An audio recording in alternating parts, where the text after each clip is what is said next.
pledge allegiance to the flag of the United States of America, the republic for which it stands, one nation, under God, indivisible, with liberty and justice.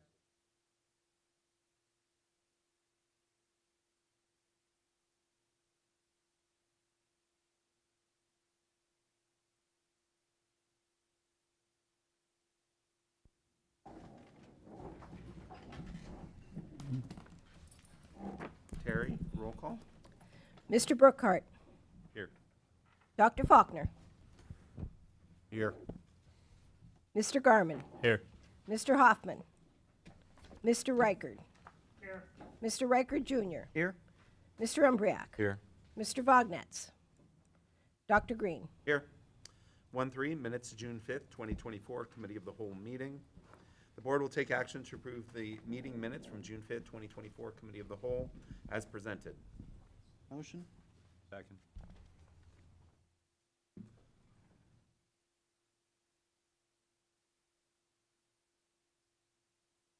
Mr. Brookhart. Dr. Faulkner. Yes. Mr. Garman. Yes. Mr. Reichard. Yes. Mr. Reichard Jr. Yes. Mr. Umbriak. Yes. Dr. Green. Yes. 1-4 minutes, June 12th, 2024, board meeting. The board will take action to approve the meeting minutes from June 12th, 2024, as presented. Motion? Second.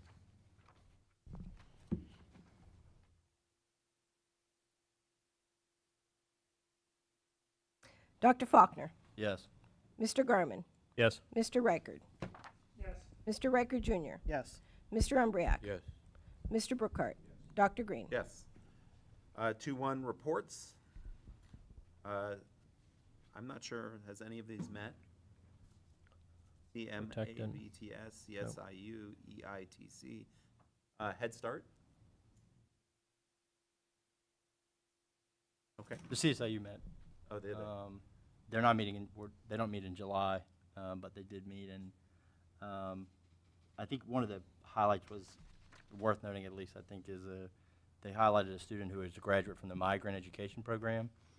I feel like every time I'm there, I learn about new educational programs. It's really fascinating. But these are folks, kids and families who come from various parts of the world, and the program really is like all in, helping them get an education that they can learn. And this kid came here, didn't speak English where she came from, and her story was just incredible. Going from not being able to really, from an A student in her country to failing in this country, then back to an A student with big dreams and a vision. And they're, through some of the funding through the CSIU, the migrant education program has really expanded over time, and they're getting many, many more people than they've had in a long time. So it's really just kind of cool to see. Again, I always say this, but it's back to how do we take care of the students who are the most vulnerable in the region that we serve, and it's a great example of that. Great. Was there anything from Head Start, Mr. Rickard? Any update on numbers? How many students? Did we get that final number yesterday? We reached did. out to find out. We had known the offer number, but to find out the accepted back. Yeah, we did not. We did not receive necessarily anything, but hold on. Nice to know before the school year starts. Yes, we were saying the same thing, so we reached out. I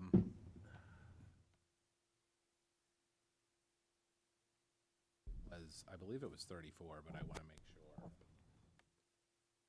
That was the offer number, and then we were making sure We were making that sure that we yeah. thought that was also the accepted back, because the number was higher to start, but we were confirming that all of those students were still committed.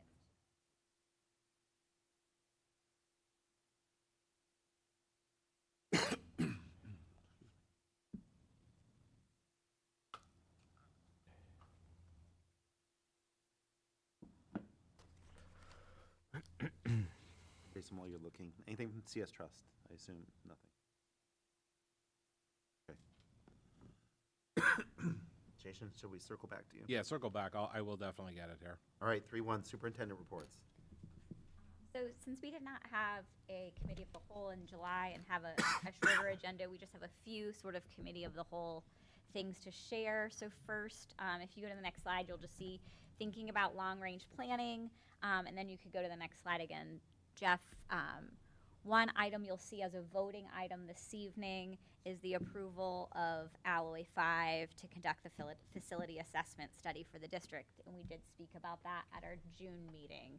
And so I have followed up with Alloy 5, and they're aware that that's a voting item this evening, and should we move forward in that direction, they would be ready to get started with us immediately. Also did share with the board and just wanted the community to know as well that the district receives a Moody's rating. They're a credit rating agency that just talks about the financial stability of a school districts and other organizations. And we did receive that AAA rating, which does mean that we're a financially stable school district and puts you in a category where you would be a low credit risk should you need loans and things like that in the future. So should we go in the direction of Alloy 5, we'd certainly share that information, and is certainly something we feel proud of and are happy that we're in that financial state as we look to possible plans for the future. And thinking about buildings and grounds, you'll see that in the next slide. Just a couple updates for you. Just would like to thank Mr. George and our entire maintenance and custodial team. They just put in tons of hard work in the summer to get ready. You probably saw as you walked in the building today, the bollards that are in here at the primary school, that came through the PCCD grant, and we do have those installed. They've been busy the last couple days in this extreme heat we've had, putting in a new playground at Liberty Valley that we're really excited about, new orange and purple lettering on Liberty Valley, and we're in a place where many of our classrooms are already cleaned and ready to go for the school year, and everything will be done with 3 weeks to spare in the summer. So they're also just super on top of that. We'd specifically talked about 2 projects that occurred kind of right at the end of the school year. So if you recall, in the ag room, there was a kind of safety in terms of like kind of a warning you would get, and we're waiting on the delivery of one part to complete that project. It should be in within the next week. Full confidence that that project will be completed before students are back in the ag room. And then the other project that you know that we're kind of deeply involved in is the huge rainstorm we had in May, creating the sinkhole out on the cross-country course. And that project should be completed within the next 4 weeks. So also completed before students are here on campus. If we then move to athletics and extracurriculars, I'm going to turn it over to Mr. Gump, but I'd like to thank him ahead of time. Mr. Gump does an outstanding job in general in putting systems into place. He's an amazing systems leader, and so much happens in a high school that you need that kind of leadership. One particular area that Dr. Gump has put systems into place for is extracurricular opportunities for students. So when we're thinking about the extracurriculars we're currently offering, and when students are asking about possible new clubs, that we have clear systems in place for how to make that happen. So tonight you will see the approval of extracurricular advisor salaries, and so thought it would be a good time for Dr. Gump to just speak about those procedures he's put into place. Thank you, Dr. Need. So throughout the course of the 23-22 school year, so I have it wrong up there, I apologize. We had about 7 student groups who came to meet with me to talk about potential activities, clubs to pursue and to think through throughout the course of the year. So during that time, they would share their vision, how they would generate interest among students, and kind of move forward. So when doing that, we worked with Dr. Need in some cases, and we did bring a couple of clubs to you as a school board that you have approved thus far this year, and that was the Fire Club was one example of that, as was the Ironman 2717 Club as well. But in addition to that, there were other groups that came forward. So with that, it seemed to be we needed some process that we could be fair to everyone as they came forward with their ideas, and just to have something documented, something to follow. And I'll be honest with you, instead of dealing with it like one every month, almost having like a time frame built into this process so that there would almost be a season to this. The interest is generated, we go through this process, and then we eventually would bring some groups to you. So we decided to put a procedure in place. Dr. Need and I and Mr. Vaharlak as well work through some of the details with that. So essentially, that final bullet on this slide, in brief, the procedure to start a new club includes student and administrator discussion, evidence of broad student interest in that club, a trial or provisional period to operate like a club at the high school, and then an evaluation of the club's effectiveness by themselves, by the student leadership group within that club, and then finally a decision from me, from my office, to either formalize or disband the club. And disbanding the club would most likely be you only have 2 people showing up to your club meetings. It's probably not going to be worth moving forward. So on the second slide, Jeff. So this, what we're asking tonight, I think this is in your agenda. 4 new clubs have been given provisional status by me based upon meeting with them to meet, plan, recruit other students, hold events and activities at the high school during the first semester of the 24-25 school year. So some of those student clubs are the DHS Fly Tying Club, the Game Development Club, Newspaper Club, and something we're calling the DHS Student Ambassadors Club. So essentially, they're going to have a semester's time to really recruit, hold activities, and then at the end of the first semester, they're essentially going to take a self-evaluation, put that all through, bring it to me, show it to me, and then essentially from that, I'll then designate, from their self-evaluation, I'll provide an overall evaluation of the club. So a few, I guess, directions we can take at that time. The first would be that we would then come to you and request that the club is healthy, it's growing, and worth bringing to you as a group for approval to move forward. And then from there, getting a fundraising account and so on through the school district.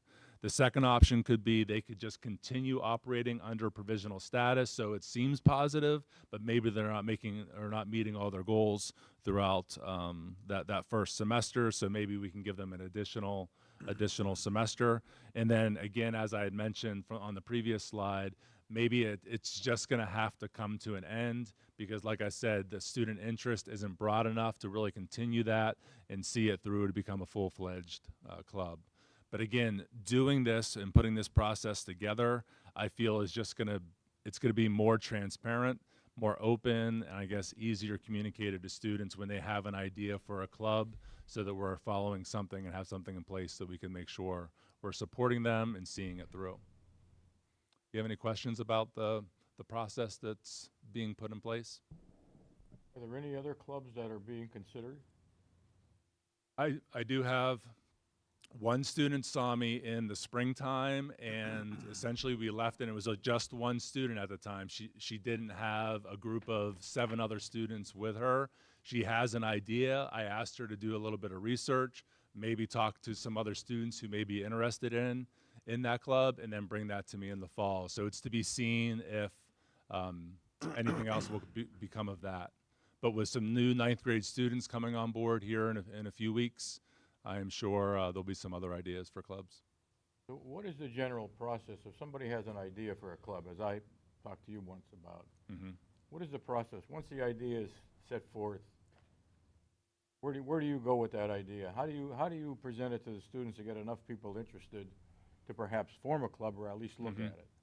Yeah, so a lot of what we do is student interest based. So they will actively come to the office and ask for a meeting with Mr. V or myself to kind of pitch the idea of that, and then from there it's really just a sit-down meeting. And then there's like, well, you're going to need an adult supervisor that's at least willing to sit down and be with you during meetings, so you have an adult supervisor there with you. How big is your group? How many students are interested in this? Sometimes it's oh, we have a whole bunch. We have 12 other kids interested in this. Other times it's like, well, it's really just my idea at this point.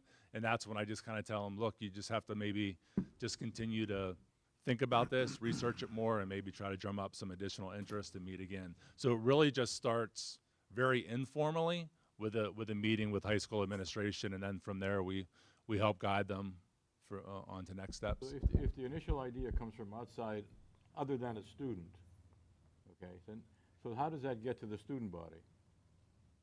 I mean, how do you generate interest from students if the idea comes from outside? Yeah.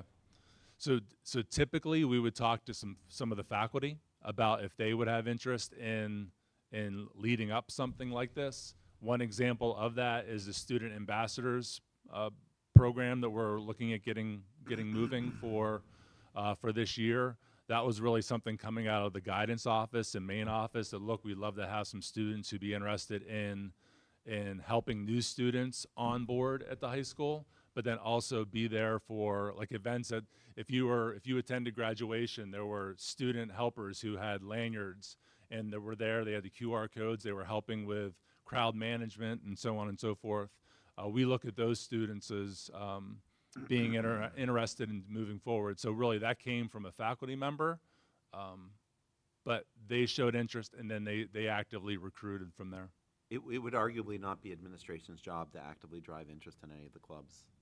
So you would either need someone in the school itself who's interested in working on it as a project, or students who are actively pushing with enough mass to make it worthwhile having a club. And so I would never expect Mr. Gump to be tasked with ramping up interest in any specific club, because that doesn't seem like the role of administrator at all. Do you agree, Wayne? Yeah, the only time you're put in a position of driving interest is Title IX, which would Right. be Which is required by law.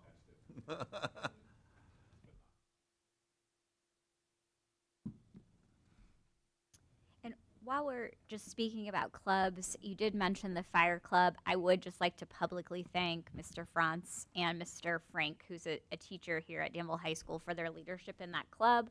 We did have now 2 different meetings this summer to talk about how we'd grow interest there, as there is a significant need to grow volunteer firefighters in this community and also across the state of Pennsylvania. And I just would want to note, in thanks to them and also to Dr. Gump and Mr. Varhalik's leadership, that in the state right now, they're putting out examples of models for how to grow interest within schools, and Danville's club is listed as the example of a club model for how other high schools can do that.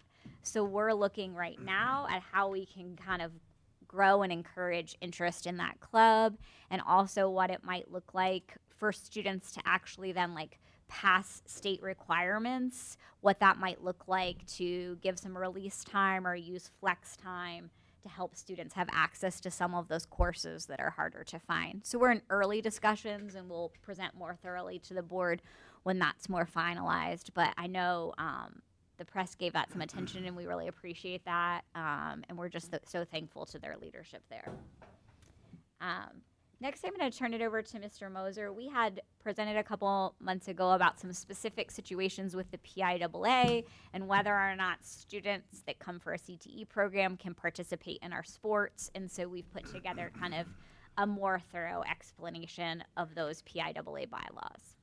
Just prior to launching into this and going through the number of anticipated rising ninth graders enrolling at CMAVTS is 31. Yes.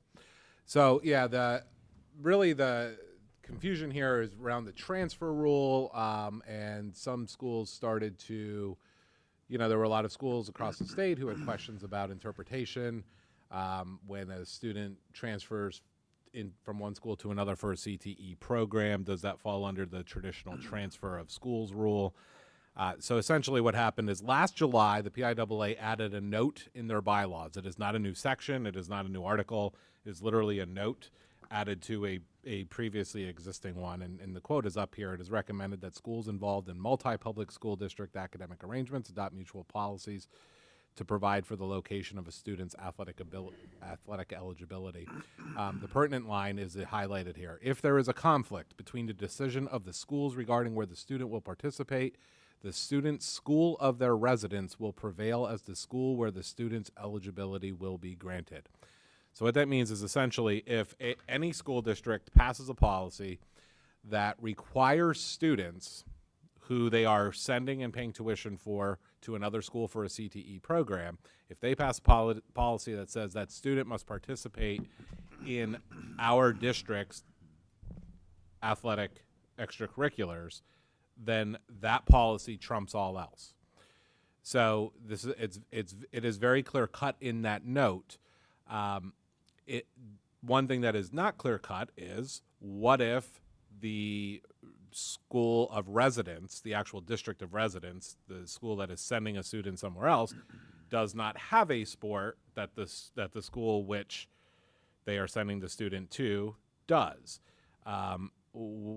Our best interpretation in reaching out and trying to get clarification from PIAA indicates that that school would have to have a co-op plan with another school to provide that sport, and that student could still go there. So we have a situation in our district right now. We have a student coming from one district who has a co-op in track and field with Northwest Area School District. So that student would be coming from a neighboring school district to our school for the CTE program here for the entire day, and then be going to, if that student wanted to participate in track and field, would actually have to find transportation to the Northwest Area School District in order to participate there, and then go home at, who knows, 9, 10 o'clock from a normal day of practice. Quite frankly, there's not a lot of logic in that. But that is where we're at. That is where we're at in the phone calls and the interpretation of what is best out there. More than likely, over the next several years, we're going to end up seeing court cases that are going to resolve this. I will quite frankly say PIAA does not tend to get out ahead of things, and some people, that may be an unpopular statement with some people, but they tend to be very reactive and responsive down the road rather than being out ahead of issues that they see in the moment. They don't. My personal, this is not Danville Area School District, my personal feeling is that what they like to do is step away from problems and try to let schools work it out amongst themselves so they don't have to take a stance. I understand as a governing body why they might want to do that, but it is they set the rules, they set the governing policies. I imagine we'll get further clarification down the road on this topic.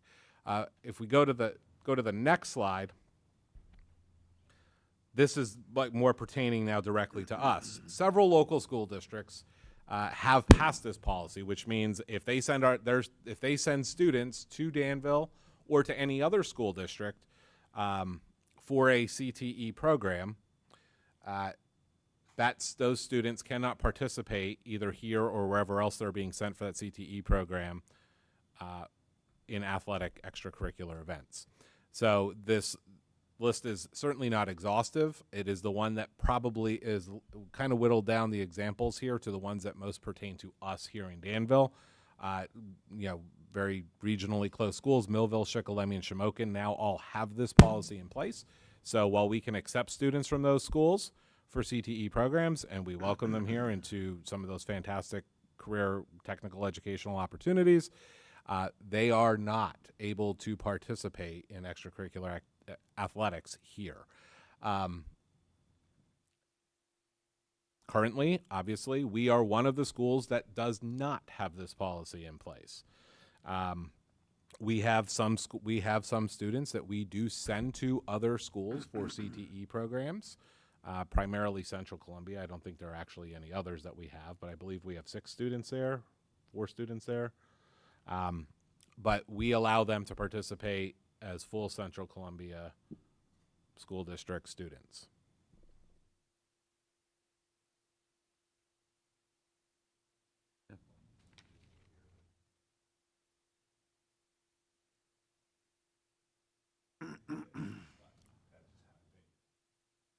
I feel exactly the same way. I mean, I think the example of we feel terrible for the student who currently resides in another district, attends here, does a great job as a student, as part of the school culture, and cannot participate in track and field here.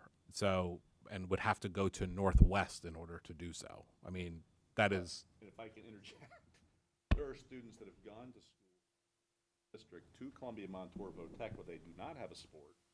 Votech co-ops with another, so they live one place, they go to Votech to school, and then they go to a third place to play their sport. Saying they have to go to their residence.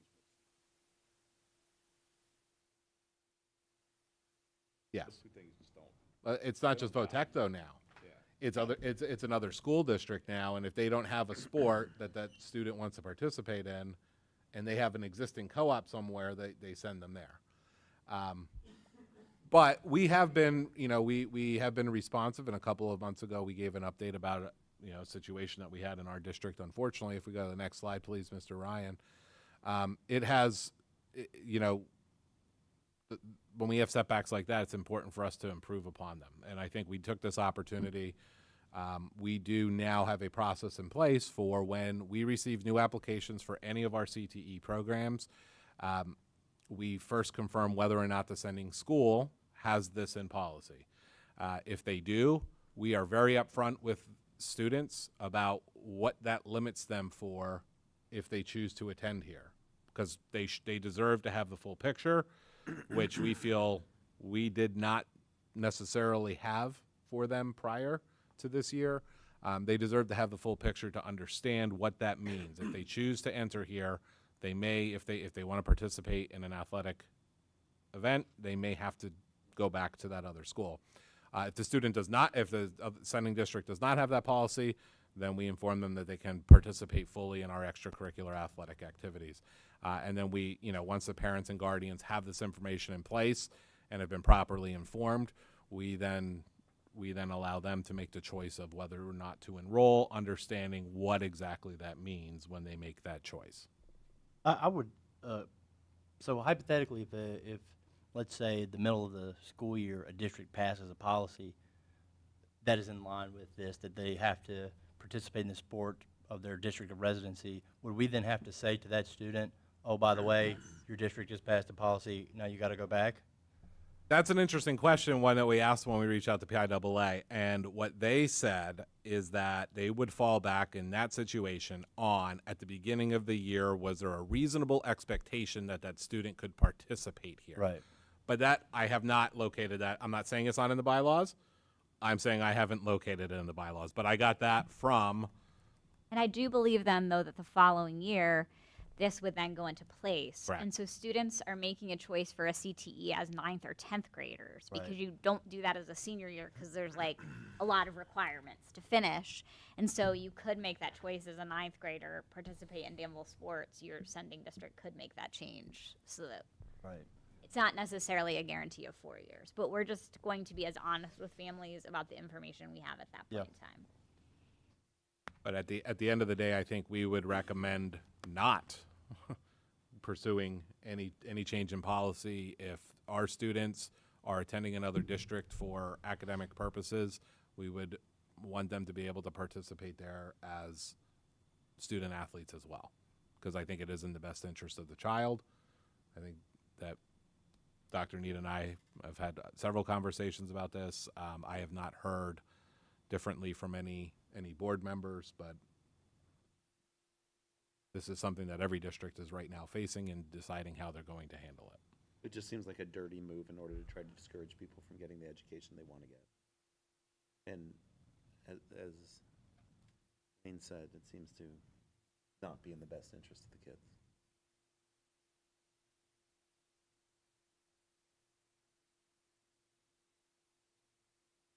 And that just leaves us with our board reports today. So board members, you do have board reports in your folders, but I'll turn it over to Dr. Gump and let our administrators share. All right, just keeping things quick here in July. Academic initiatives, just really quick. Want to put this out to our students and our families.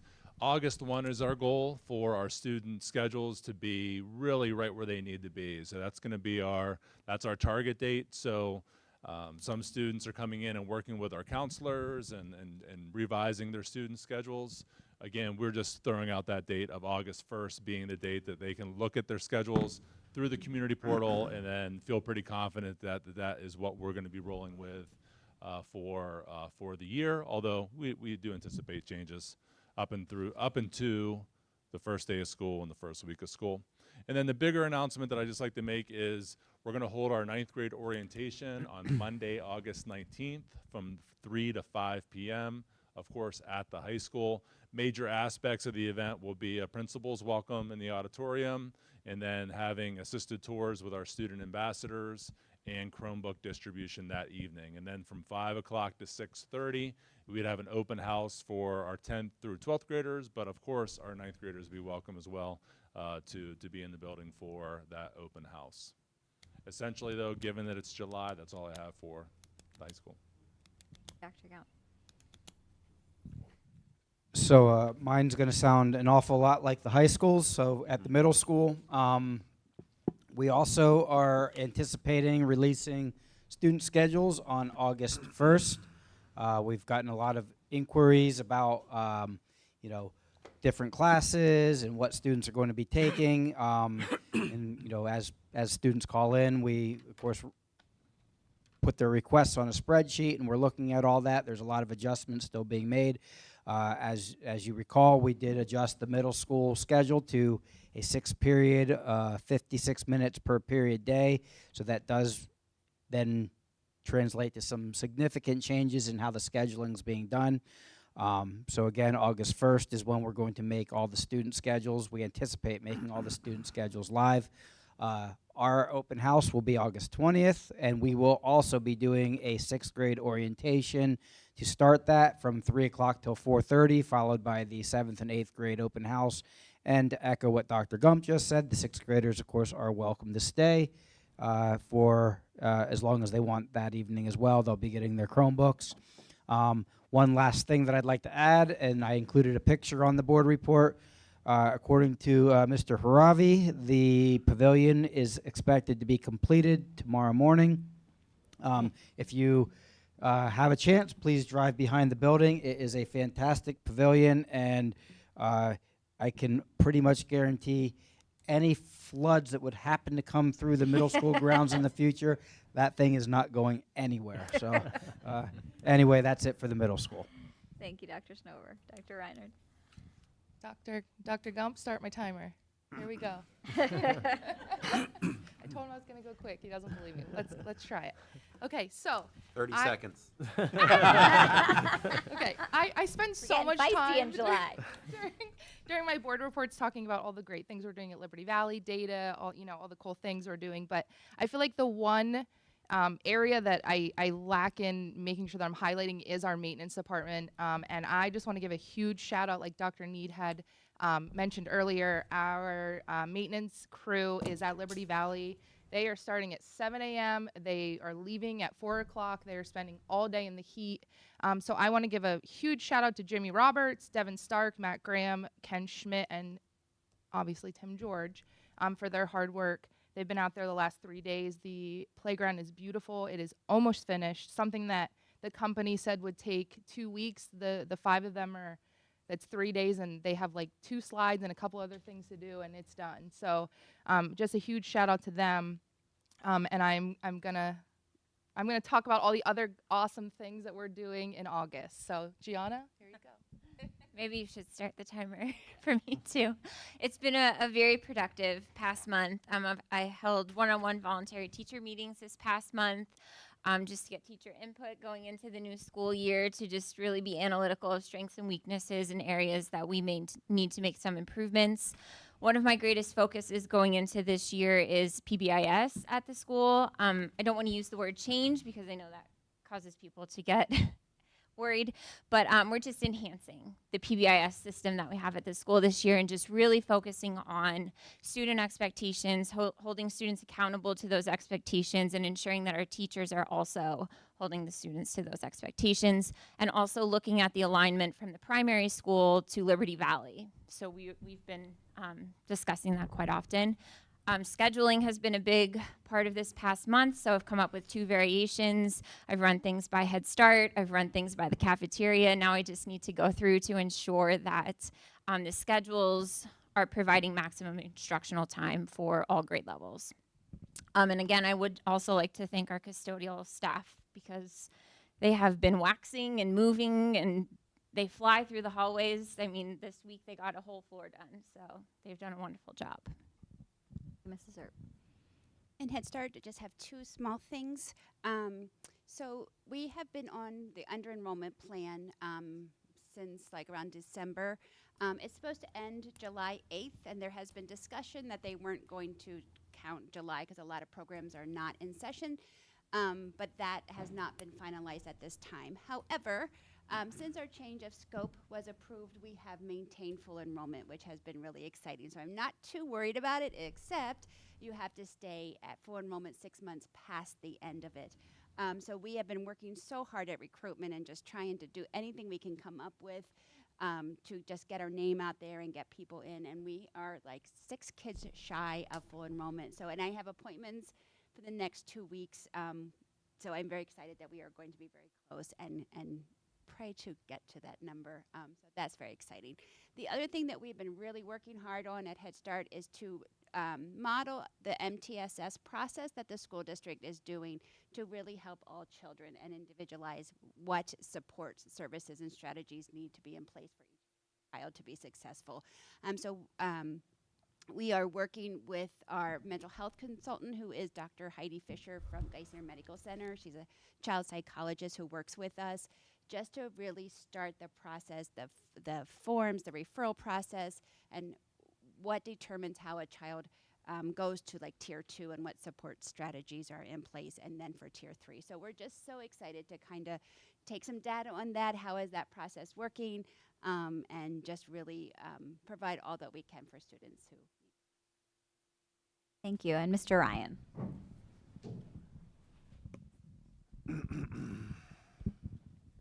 All right, so real quick, we're well into the summer now for us. We have a very aggressive schedule as far as all the things we need to do. It's a big time for us. So there's a whole lot going on. We're on schedule, and we have a ton of things that we still have to do. So a shout out to all the guys and all the work they've done so far.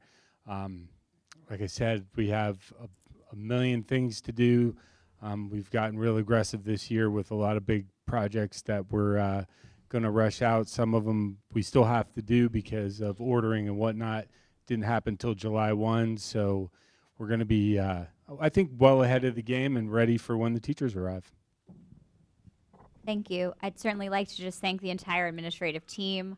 Although students and teachers are not with us in the summer, it is a really busy time for administrators in terms of scheduling, like making school culture improvements, making instructional change, planning professional development, and the team's been very hard at work. I'm excited. Next week, we'll be spending 3 days together off-site in what we call a retreat, not the lemonade by the pool kind of retreat, but the really putting all of our brains together and making sure we're all very aligned for the 24-25 school year, and I'm looking forward to that time.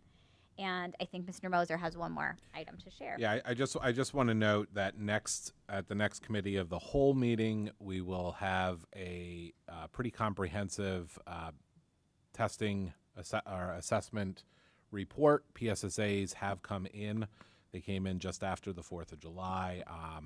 In terms of getting that all drilled down, we'll have a good report on that. We will also, by that point in time, have Keystone results to be able to share. And AP scores that just came out. So we'll be able to share achievement results in a pretty comprehensive manner at the next committee of the whole meeting in August.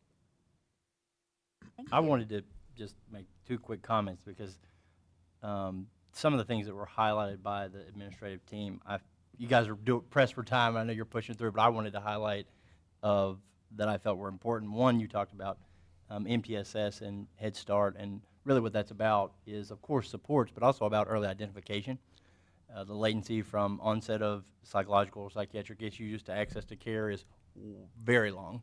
And the sooner you can intervene, the more likely you are to have a longitudinal impact on the child.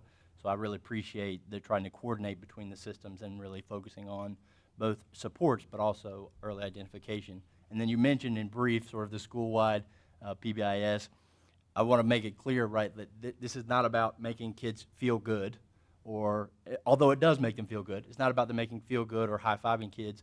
This is a multi-decade, systematic, research-based program that has a very direct impact on not just behavior in the school system, but also teacher well-being, student well-being, and perhaps most importantly, academic outcomes. So it's not just about feel lovey-dovey and let's be our best, right? Although you can put your elementary school hat on and you get real excited about it, of course, but it really is about doing what is best for the kids across the board, right? It's like it is, some would argue, a behavioral vaccine when run with high fidelity. So that's it. Thank you. That takes us to 4-1. 4-1, public comment, max of 3 minutes for agenda items only.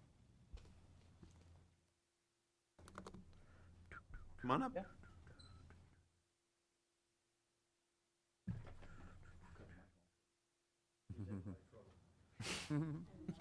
I get me trouble. Oh, okay, we got it.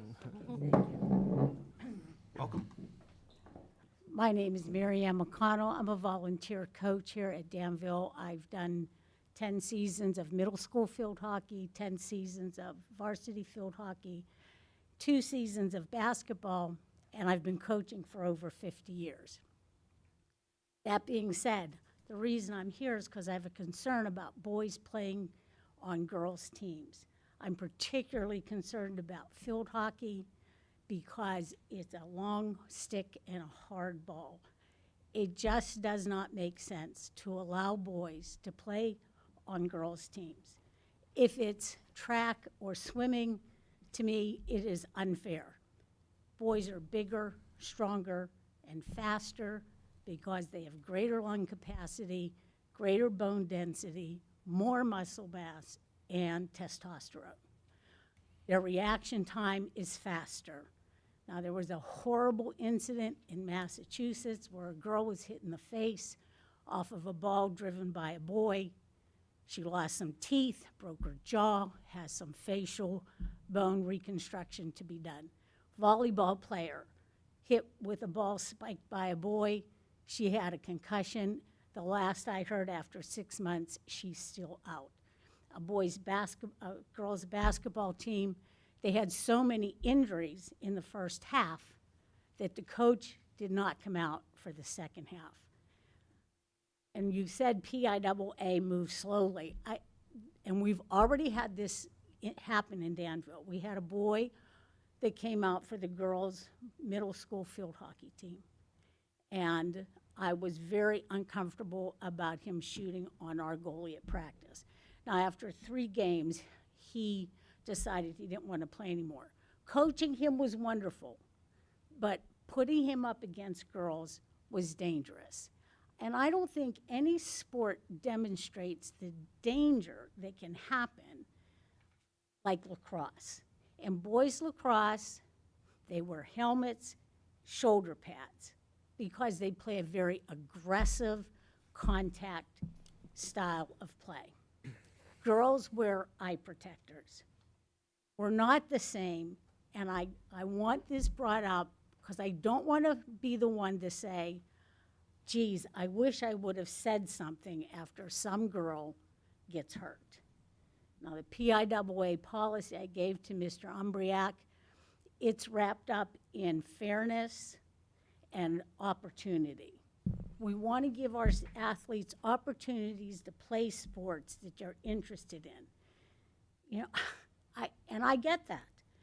But life isn't fair, and when you are at the boots on the ground level, that fairness does not come out as safe. Fairness and opportunity are wonderful things to give to our students. We want we want the playing field to be as level as possible. But as adults, we all know that the playing field is not level. And maybe this is an opportunity to say, you need to start a boys' team. Or maybe it's an opportunity to say to students, You can't. The answer is no. Maybe that's a hard lesson, but we are putting our female athletes in danger by allowing boys to play on their team. I started coaching at the birth of Title IX for girls. And I see boys coming onto girls' teams as a way to destroy all of that. In the PIAA policy, if a boy wants to play softball, he can do that because we do not have a boys' softball team. Now, on the other hand, if a girl wants to play baseball, she can do that. But we don't have the same physical capacities, and that reaction time, boys' reaction time is greater. And I don't want to see happen here to any of our female athletes what has happened in other states. Thank you. Thank you. Did you want to say something? I Mr. Burkhardt? had one quick question. I really appreciate what you said. Very, very well done. You mentioned lacrosse. Yes. Because there's a boys and a girls team, the boys and girls should have to play in their own team. I think that's legally Yes, what they're that is mandated. correct. But if there are schools that only have one or the other, they probably can play on the opposite team, I would think. Is that correct? Yes, according, from what I read in the PIAA policy, and Mr. Ombre, I can share that with you. Okay, and we've been pretty critical of PIAA, just a little bit earlier, but I think this is driven out by the courts. And I'm not saying I agree or disagree. You totally make great points, and they move slower than the PIAA does on things. But it's a great topic, and it's something we probably. And I hate to get into the point where I think the transgender topic is getting really controversial nationally too. So it is. Those are some things we probably should have positions on.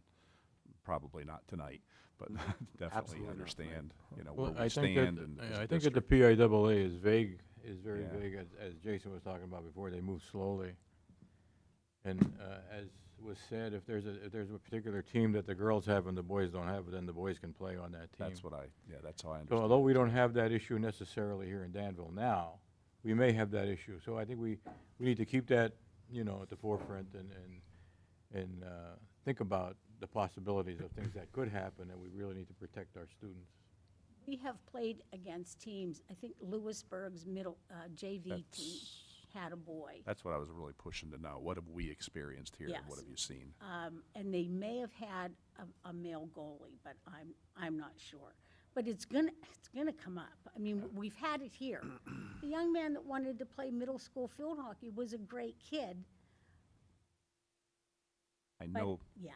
I know it was very common up in Luzerne County, I believe, because field hockey is really strong up there, and there were a lot of boys playing in girls' teams, and it became very controversial. At least a few years ago. I don't follow it as closely as I did, but We appreciate your perspective. Thank yeah. you. Thank you. Well, there are some places that have strictly said, at birth you have an XX or an XY, and that's what they go by, but that's not everywhere. I think it may be something for future discussions, but not anything we're going to solve today.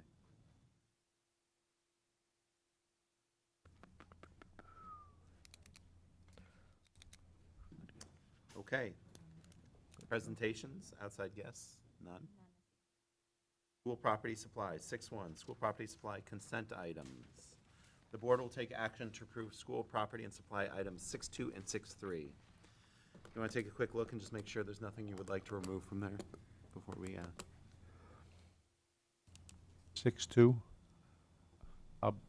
I'm going to abstain on that, so it might be something we need you want to pull off. them out individually? I think it would probably be Okay, best. why, yeah. why don't we do that then? Yeah. Because there's no, it's not a consent if there's only one item. So we'll go to 6.2, faculty assessment study. The board will take action to approve Alloy 5 Architects to conduct a faculty assessment study, including faculty assessment enrollment projects and capacity analysis with options in the amounts of $18,000 as presented. And just for the public's knowledge, that all the quotes we got were relatively similar, within a couple $1,000s. So there was not a big discrepancy in choosing one or the other from the cost perspective. Can I get a motion? Motion. Second.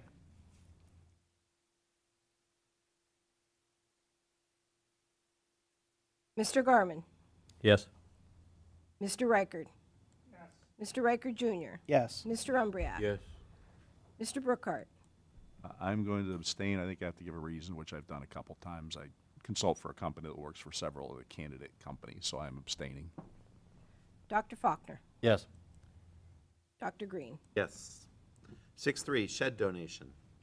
The board will take action to accept the donation on behalf of Mr. Mark Burke of a storage shed measuring approximately 10 by 6 by 14 to the 10 feet 6 inches by 14 feet to the Firefighters Club for equipment storage. Can I get a motion? Motion.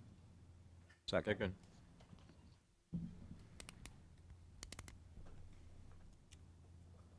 Mr. Reichard. Yes. Mr. Reichard Jr. Yes. Mr. Umbriak. Yes. Mr. Brookhart. Yes. Dr. Faulkner. Yes. Mr. Garmin. Yes. Dr. Green. Yes. 7.1, athletic consent items. The board will take action to approve athletic activity items 7.2, 7.3, and 7.4. Please take a moment and see if there are any you would like to remove from the consents. In 7.2, has that amount been consistent? It has, yes. Okay. In 7.2, has there ever been consideration of turning this into a multi-year arrangement so we don't have to come back every year and we at least have some certainty we'll have somewhere to swim? Because we did go through that I would last term in the board when we were looking for I would places. certainly be happy to speak with Heather about that, and I would imagine they would appreciate in their budget planning knowing Yeah, that there that's for might sure be a happening. win-win in that. Right. We're Okay, probably thank- both just making assumptions on an annual basis there. Yeah. I'll speak with her.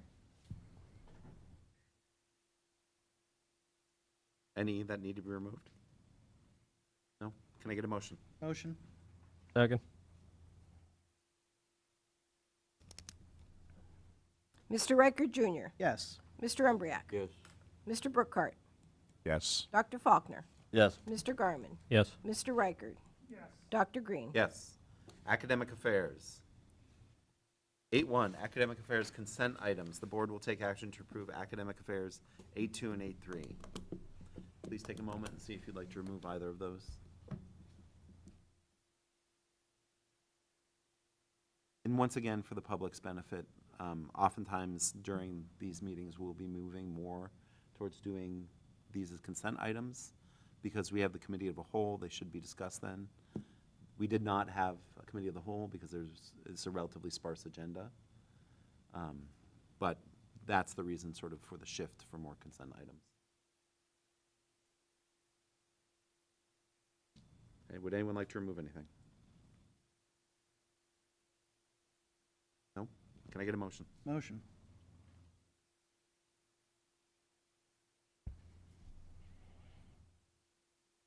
Mr. Umbriak. Yes. Mr. Brookhart. Yes. Dr. Faulkner. Yes. Mr. Garmin. Yes. Mr. Reichard. Yes. Mr. Reichard Jr. Yes. Dr. Green. Yes. So 9, school community relations. I just wanted to take a moment.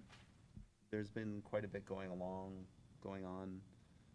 Dr. Need, with your communications with the borough and the district surrounding the Wawa going in, and yes. can you talk a little bit about what you've learned?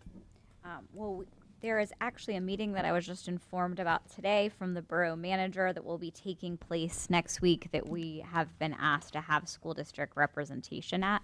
And that meeting will be held on the 15th. So I'll be sharing that information with our long-range planning committee members, should anyone want to be a part of that discussion as well. And we will make sure that there's administrative representation at that meeting.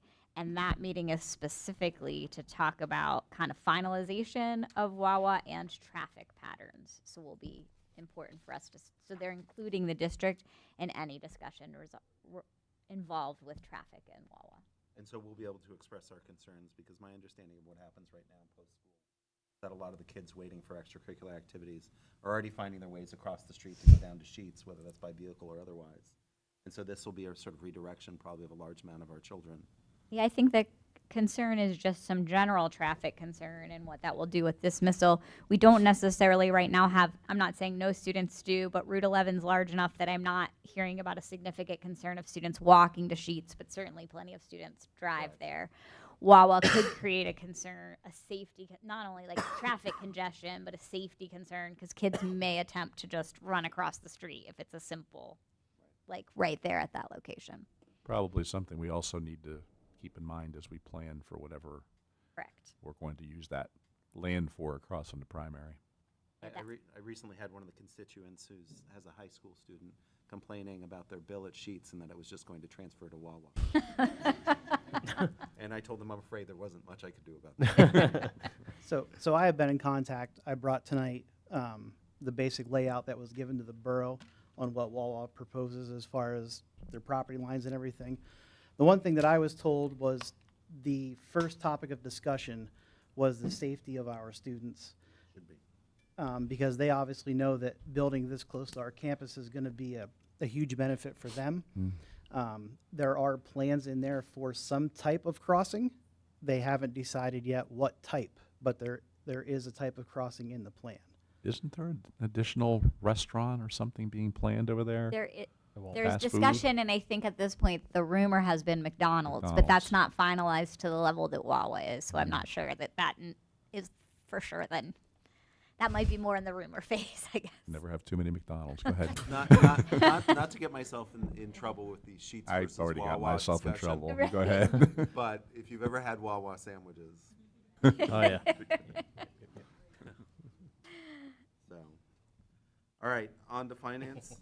Thank you, Dr. No, thank you. 10-1 finance reports, no action needed. 10-2 June finance reports as presented. 10-3 June 2024 cash receipts as presented. 10-4 bills for payment. This actually needs action. So June 7th, 2024 through July 1st, 2024, the board will take action to approve the bills for payment for June 7th, 2024 through July 1st, 2024 as presented. Can I get a motion? Motion. Second.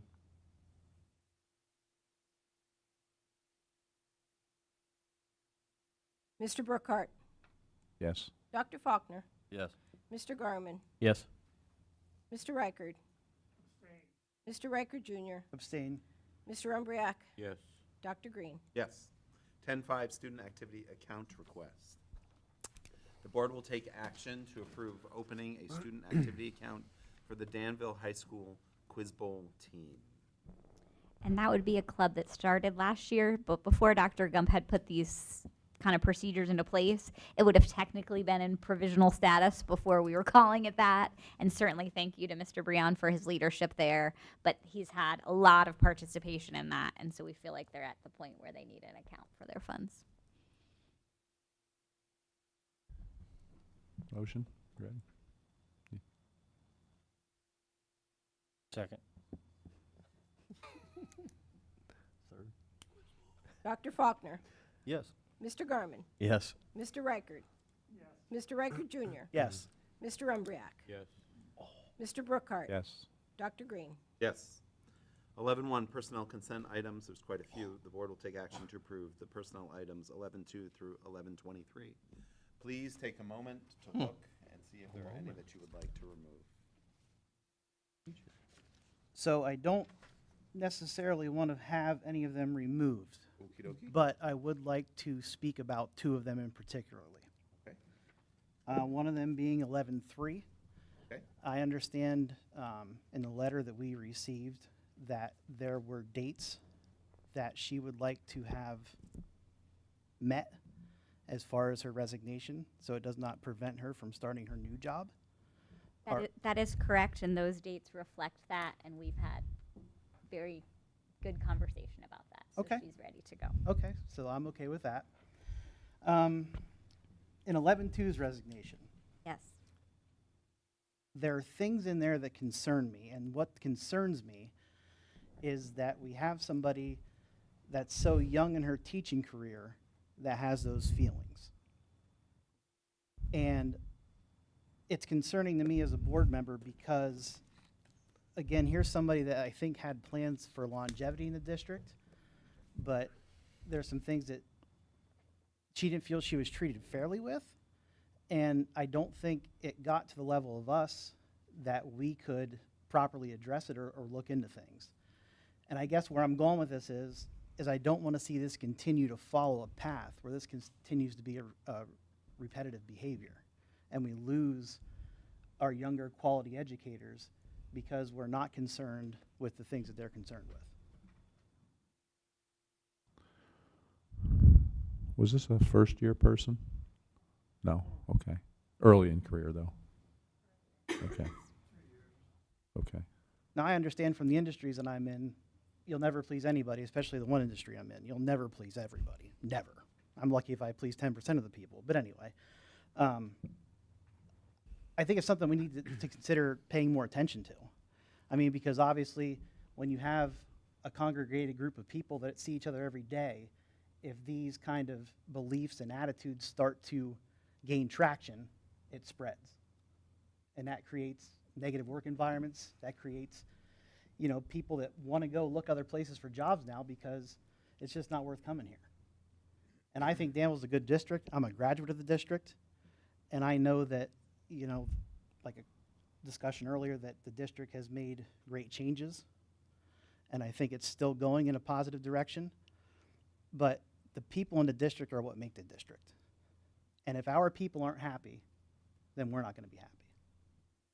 I think whenever something like this comes to our attention at the board level, because a lot of these things we don't see, we're obligated to determine if this is an outlier or is this part of a symptom of something that's a larger problem. A lot of times we don't know that. Right. And it's hard to get to the bottom of it. So, yeah, I'd be concerned, and I think we should know what prompted it, but it is one person, and I go back to you said, you can't please everyone. We just don't know. Right. I would note that unlike other districts, we've had zero issue hiring in.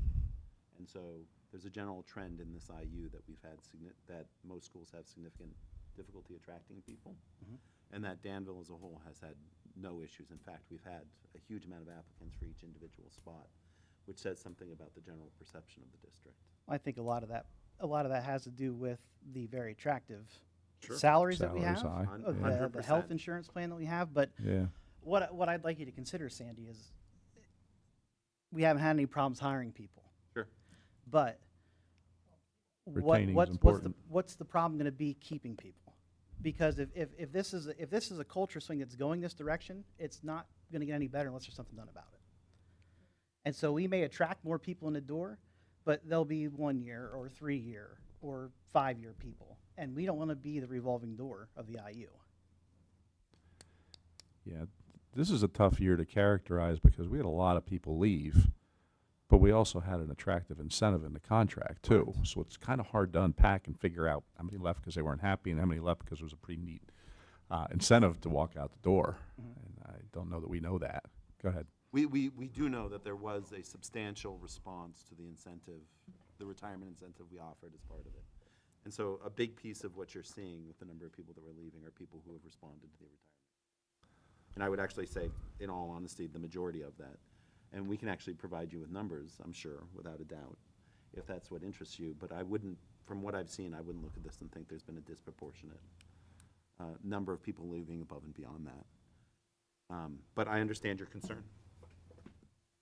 So. Can I bring up also, I brought this up before, so this isn't going to be new Sure. to the board.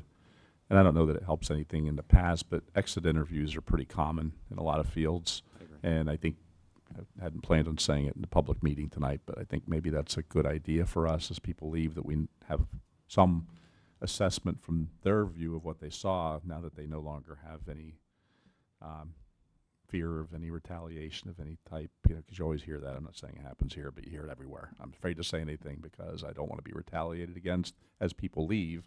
And then over time, you gather enough data that you can start to draw some conclusions. When you just try to draw conclusions off a letter, it's hard to do. I think that's a great idea, Wayne. And I think it's, for a lot of places, it's standard practice to have that. So Okay. I don't think We've put some procedures in place for onboarding, transferring, and exiting employees because none of those were in place, and one of those is to add an exit interview. Good. So I'll bring that to the August committee of the whole and tell you what our process is for all of those things. Yeah, I know we have our human resources person do. we feel Jonathan is think wonderful, very yes. highly of. I think he'd Yes. be great to spearhead that. Yes, he's on that. Yep. We've had a working committee to work through kind of all three of those things. I'm good. Not that it makes a difference, but I feel pretty strongly about that too, about exit interviews. It's just an opportunity to hear the good, the bad, and the ugly, and as most of an honest capacity as possible, and get better every time. And like you said, I mean, this is common practice across many organizations, so it's not like it's a weird or strange thing. And then to your point, I am not aware of I think part of what you're getting is like retention statistics even. Like, do we have numbers on retention? I think it's an important metric to look at. Recruitment's important, equally important as retention. So it may be worthwhile. We may have, I'm sure we probably have that data. I don't know where to find it, but. We can bring that to you as well. Yeah. I will just note that part of the design of the contract agreement with the teachers was to encourage some turnover. Absolutely. So understand, you know, because of the way that the system is set up, that it is sometimes in the school district's best interest for there to be some degree of turnover. Yeah, from for sure. the financial perspective. For sure. And we were able to have a reduction of 20 positions over the last 2 years, which puts us at $2 million and growing annual savings without having to let anyone go. Yeah, so absolutely. that was an important financial move over the last 2 years, especially because I don't know if you've been reading a lot, but many districts, not just here in Pennsylvania, but across the nation, are facing a serious financial cliff right now with COVID funding being removed. And we were able to move through that with no tax increase last year, not going up to index this year, and not having to cut programming for students. So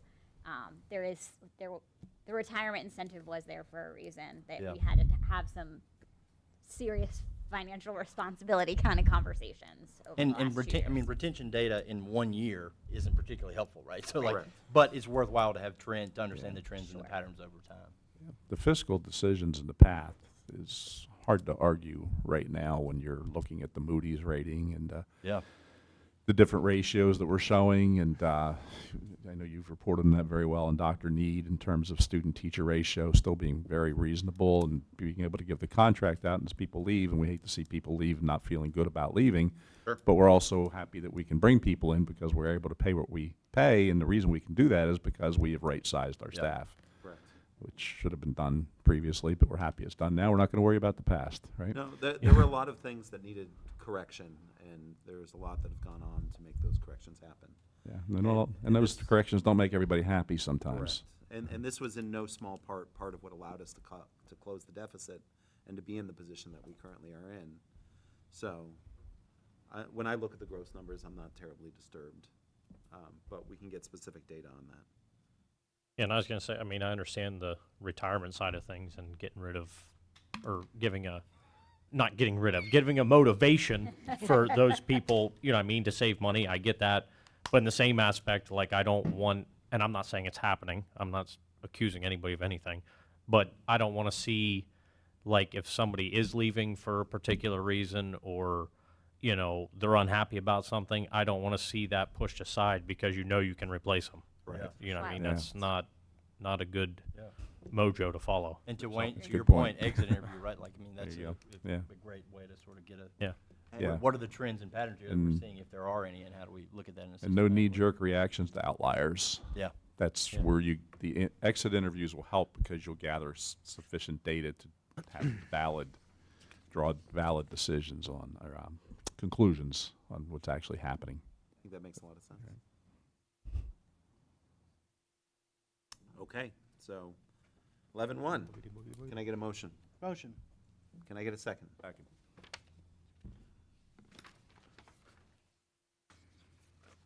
Dr. Faulkner, Yes. Mr. Garman, Yes. Mr. Reichert. Mr. Reichert Jr., Yes. Mr. Umbriak, Yes. Mr. Brookhart. Yes. Dr. Green. Yes. 12-1, policy insurance consent items, 12-2 through 12-5.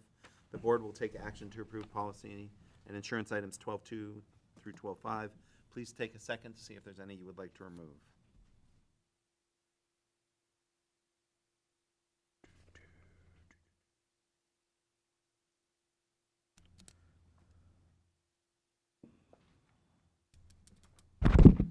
Sorry.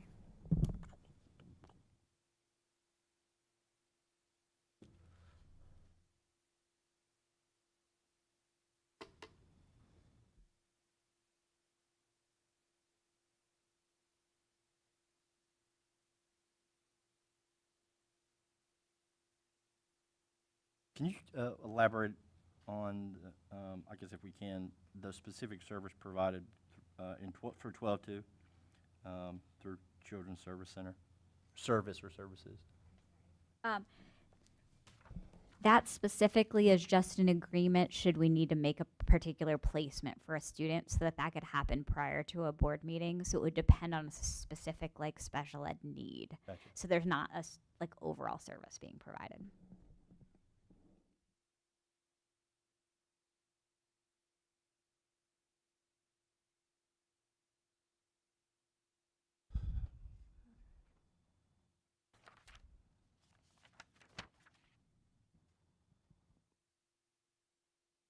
Is Ethan Hummel in the room?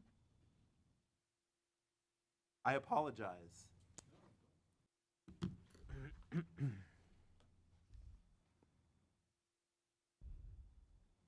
At 12:1 then. Okay, can I get a motion? Motion. Second.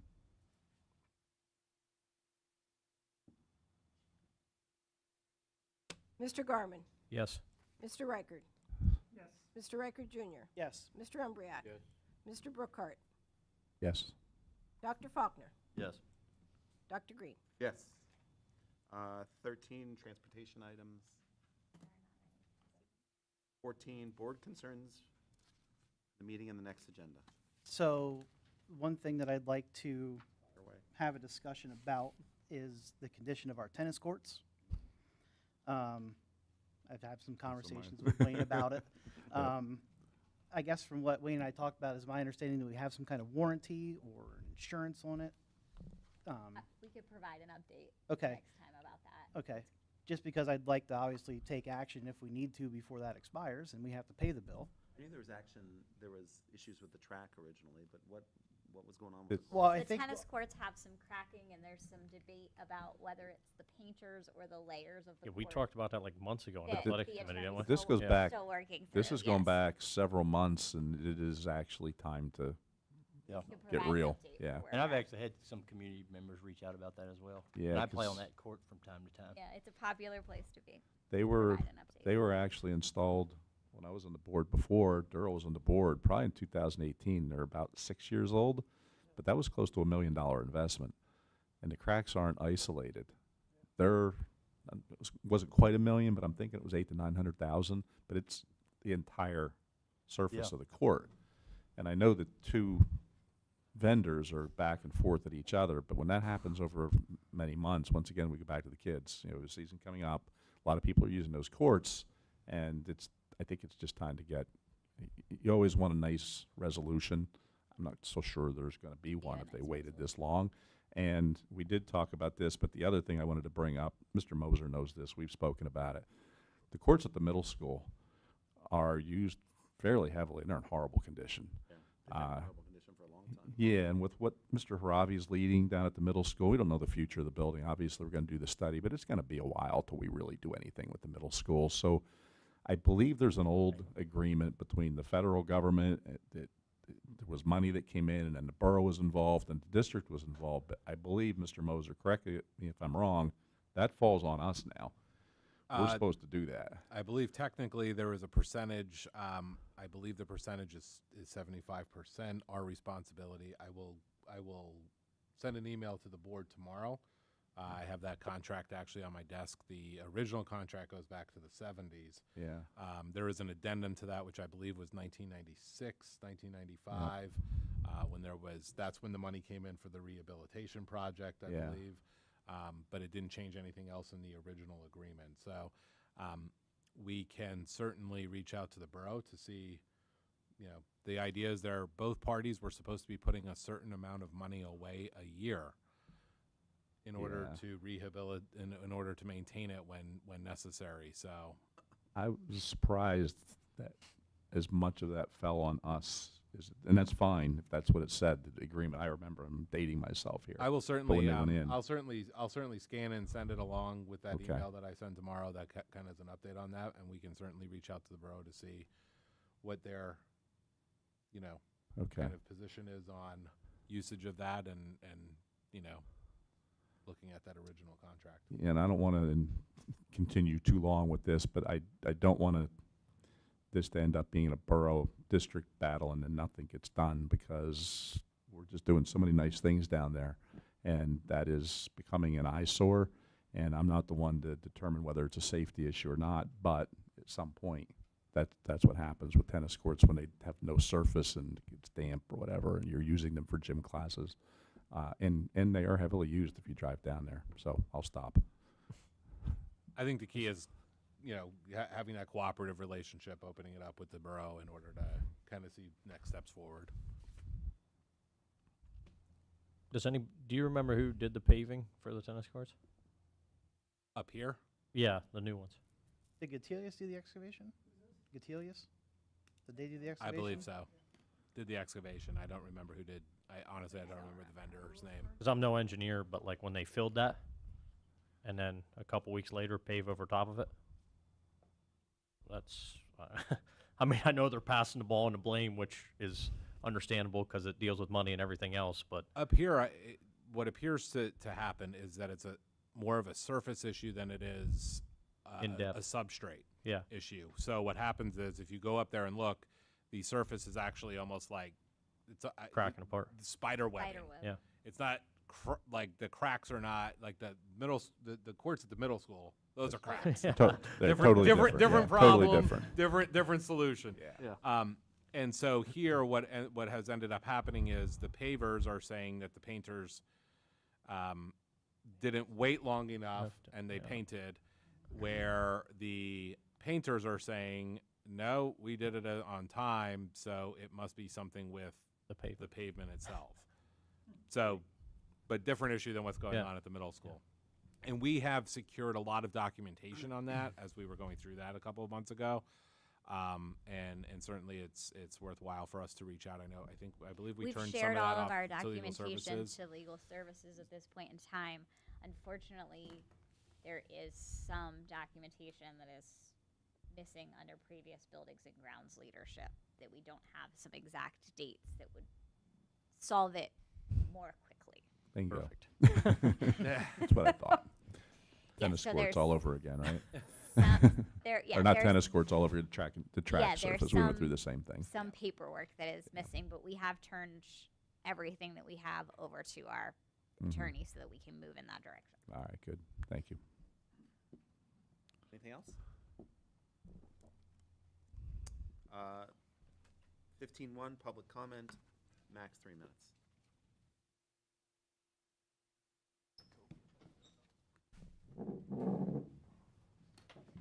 My name is Savannah Garrett. My address is 130 Robin Hill Circle. Good evening, members of the school board. In my parting comments to this board and this district this evening, I'd like to address a matter of significant importance regarding the well-being and satisfaction of our educators here at Danville Primary School.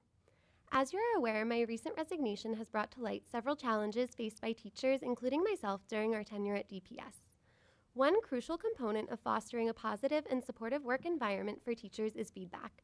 It is imperative that we have mechanisms in place to hear directly from our educators about their experiences, concerns, and suggestions for improvement. One such mechanism that I would like to inquire about today is the teacher surveys that were completed in December and May. Firstly, I would like to commend the efforts of the board and administration and their commitment to the betterment of our school community. However, I must ask, have the teacher survey responses that were completed in May been provided to school board members? If so, I would like to express my appreciation for valuing the input of teachers in shaping our school's policies and practices. On the other hand, if surveys were not distributed, I urge the board to consider why this feedback mechanism, one that accounts for more than 80% of the faculty, may have been dismissed. Teacher surveys are a vital tool for understanding the needs and perspectives of those on the front lines of education. They provide invaluable insights that can inform decisions aimed at improving retention rates, morale, and ultimately student outcomes. In addition to the surveys, I am concerned about the process and timeline of labor management meetings that were requested by the DEA back in May. This meeting has not yet occurred, and I believe accepting this meeting will offer a clearer insight into the data collected and the issues that have arisen.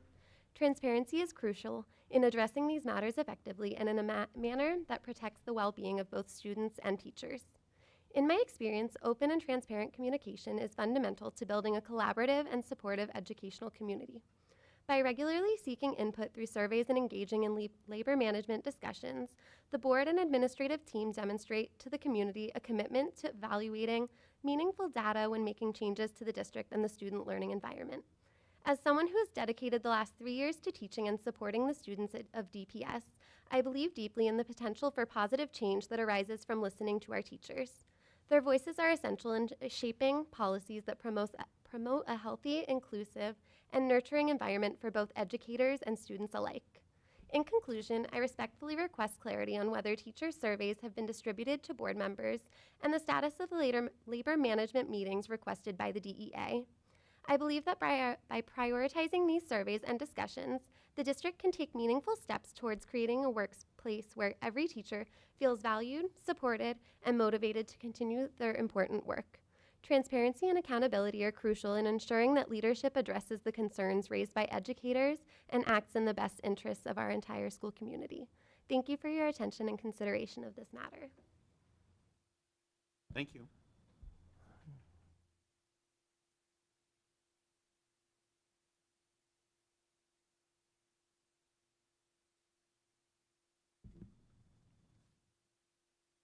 Any other public comment?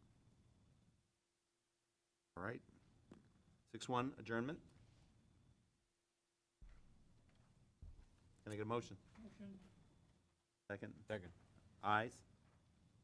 Aye. Aye. Aye. Aye.